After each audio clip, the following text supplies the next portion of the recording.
Everyone, welcome to my channel. In today's topic, I'm going to show you how you can easily repair your keyboard if it's having any issue at all. Whether if it's the case of some keyboards are working or some are not working. So with this method, you'll be able to fix it without any issue.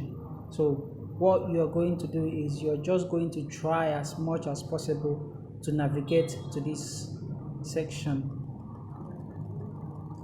Go to the Windows icon, open it, and then you just need to find, depending on the Windows version you're using, you should be able to see something called device manager.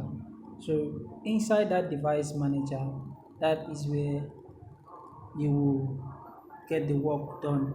So here we are in this place, and I'm just going to find the device manager on my laptop,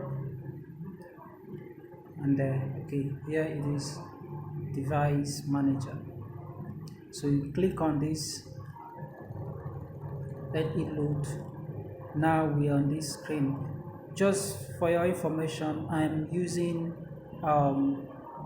Windows 7 at the moment, so I don't know what your own version will be, but just try as much as possible to locate the device manager, and then you can see keyboard here.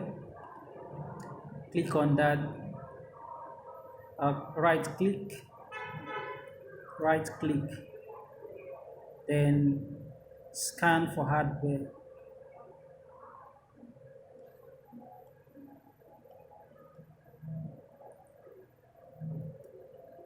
So right click and you select properties.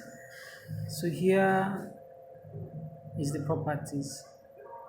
Here you can be able to upgrade it on some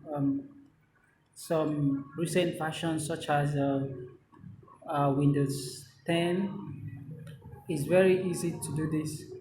You can easily upgrade or update the keyboard if it is expired or if they no longer work. So once you get to this keyboard, you click on the right key, click on the properties, and then you select what you want, and then you update it. So that's how to do that.